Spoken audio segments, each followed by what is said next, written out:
শুভ সকাল বন্ধুরা। তো তোমরা কেমন আছো? আশা করি অনেক ভালো আছো, আর আমিও খুব ভালো আছি।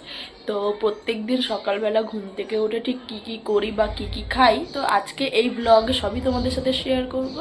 তো চলো তোমাদের দেখানো যাক যে আমি ঘুম থেকে উঠে কি কি খাই বা কি কি করি। তো চলো। আর হ্যাঁ, আমি যখন ছুটি থাকে তখন তো আমার ঘুম থেকে উঠতে উঠতে একটু বেলা হয়ে যায়।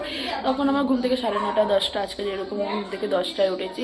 তো উঠে এখন খাওয়া দাওয়া করে ফ্রেশ হয়ে একেবারে পড়াতে বেরোবো 11টার দিকে। তো চলো। তো এখন সকালবেলা যেটা প্রথম আমার কাজ থাকে একটু মুখটা ফ্রেশ ওয়াশ করা, কারণ আগের দিন রাত্রিবেলা তো বোরোলিন দিয়ে থাকি। তো বোরোলিন দিয়ে তারপরে যদি মুখে একটু ফেস ওয়াশটা না দেওয়া হয় তো মুখটা কালো হয়ে যায়, সকলেই বলে সূর্যের আলোতে বেরোলে। তো মুখে ভালো করে ফেস ওয়াশ দিয়ে নিই।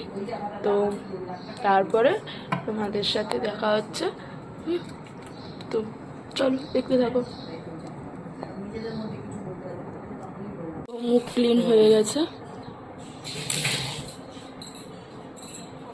আর আমার ব্রাশও হয়ে গেছে। তো এখন চলো খাওয়া যাক, ঠিক আছে? আর হ্যাঁ, সকালে এক এক দিন ছাতু খাওয়া হয়, তারপরে তো আছে, কিন্তু বলতে ডেলি ছাতু খাই। ছাতু খেয়ে কলেজে যাওয়া হয়, কারণ আমার ছাতুটা না খেলে আমার ঠিক ভালো লাগে না, এটাই যা কথা। তো ছাতুটা খাওয়া যাক, চলো। আর তার সাথে আর কী কী খাওয়া হয় সবই শেয়ার করবো। তো এখানে 1 গ্লাস ছাতু নিয়েই নিয়েছি, তোমরা দেখতেই পাচ্ছ। আর একটু ছাতুটা যদি ভারী করে না খাওয়া হয় তো তাহলে আমার মনটা ঠিক ভালো লাগে না, কারণ আমার মনে হয় না যে আমি খাচ্ছি। তো ছাতুটা খেয়ে নিই, তারপরেই আমি খাবো এই আমন্ড